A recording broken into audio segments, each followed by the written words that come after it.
Agora, veja, o presidente Jair Bolsonaro confirmou a indicação do André Mendonça, que foi ministro da Justiça, advogado-geral da União também, indicou o André Mendonça para o Supremo Tribunal Federal. Não acredito que o André Mendonça piore, a imagem do Supremo já é muito ruim. Agora, a imagem do André Mendonça, essa é péssima, né? E o critério usado pelo Bolsonaro, ele avisou que precisava de um ministro terrivelmente evangélico, que jamais seria um critério torto para uma indicação para o Supremo Tribunal Federal, não é? Então, ele tem alguns trabalhos, né, publicados nessa questão do combate à corrupção. Ele sempre se posicionou muito forte contra isso, foi a favor lá do juiz de garantias. É que qualquer coisa que venha do Bolsonaro já assusta um pouco, né? E quando ele coloca ainda um ministro terrivelmente evangélico, você não entende como um chefe de Estado consegue usar um posicionamento, uma colocação tão banal e fútil, como se a religião dele influenciasse nisso, né? É mais um aceno que ele faz tentando visar a eleição, a reeleição, que eu sempre lembro aqui, que é mais uma das mentiras do governo Bolsonaro, das quais ele falou que não iria tentar a reeleição, né? Não iria vir para a reeleição. Então esse é mais um aceno, como ele tem feito para os motoqueiros e para outras classes aí, os policiais militares, etc. O que me assusta um pouco no ministro novo é que, para quem sempre defendeu o combate à corrupção, a partir do momento que começou pela AGU a trabalhar para o governo Bolsonaro, partiu dele aqueles ataques contra as pessoas que estavam se posicionando de forma contrária ao governo Bolsonaro.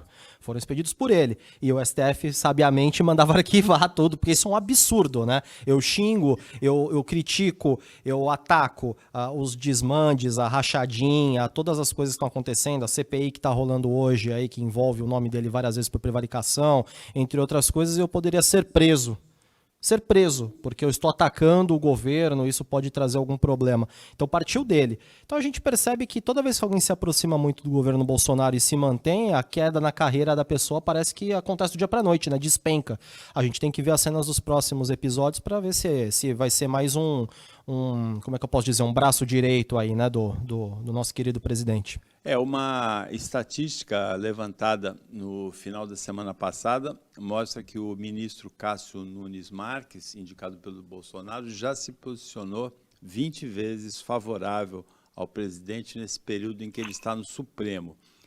Com o tempo, como o cargo do Supremo é até o final da carreira, até os 75 anos, o ministro indicado por um político, por um presidente, né, vai se distanciando dele. Agora, é como o Danilo falou, o critério, né, você dizer que precisava de um ministro terrivelmente evangélico, ainda que fale isso de brincadeira, é muito agressivo, né? Não tem sentido nenhum, né, João Vilela? Não, claro que não. É óbvio que não. Mas vamos lá. Eu acho que ele colocou esse terrivelmente evangélico, quer dizer que ele vai ter aqueles valores contra o aborto, pela família, contra uma série de outras coisas que são claros e são usados muitas vezes. Então talvez seja isso. Espero que seja isso, pelo menos. Daí está tentando qualificar da forma que ele pensa que teria que ser a pessoa, e não por uma religião ou outra. Isso é indiferente. Não vejo como isso. Eu espero que não seja o critério de religião, é óbvio. Mas o que eu vejo assim, vamos lá, o critério para levar a pessoa para o Supremo. O Supremo, eu sei que nos Estados Unidos também é por indicação do presidente, mas é outra situação. Aqui, nós estamos atrapalhando o pesos e contrapesos do Montesquieu, sabe? Nós temos que reler e refazer a nossa democracia. Nós temos que trazer da forma que tem que ser juízes de primeiro grau, concursados, que passem por ser desembargador, que seja ministro do STF, SJ e depois do STF. E aí serem escolhidos entre os melhores, que já comprovaram que são juízes imparciais, coerentes, conhecedores, porque o nível é muito baixo no STF. Infelizmente. É claro isso. Você pega livros escritos por alguns ministros, depois você vê a decisão tomada por ele, é completamente oposta. Eles mudam conforme o vento passa. Às vezes, na mesma decisão, você muda a ideia, ele mesmo muda, a ideia ele muda de novo, conforme o cliente né? Conforme o paciente, como se diz no jurídico, conforme o paciente, ele muda a interpretação da lei. Então, não dá, a gente perdeu a confiança no STF. E quem deveria fiscalizar o STF é o Senado, é que tem muito rabo sujinho ali para não poder estar junto. Porque é terrível o que acontece. Então, a gente tem que tomar muito cuidado, porque o sistema hoje, ele é torto. Então, nós não podemos ter, primeiro, ações chegando no STF que não dizem respeito à questão constitucional. Nós temos que acabar com essa questão.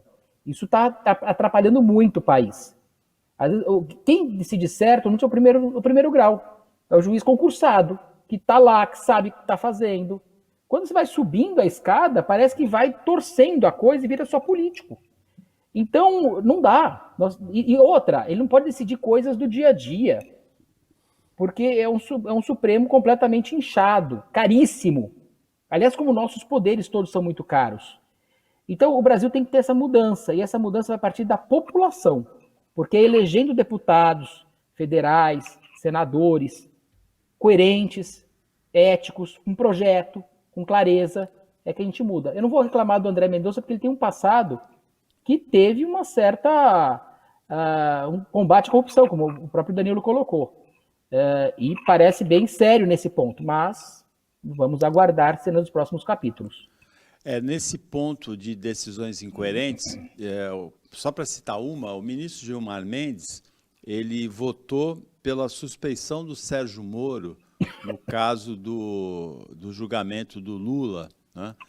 Que eu achei um completo absurdo, inclusive porque as provas, aquelas gravações telefônicas eram ilegais, não poderiam ser consideradas como provas.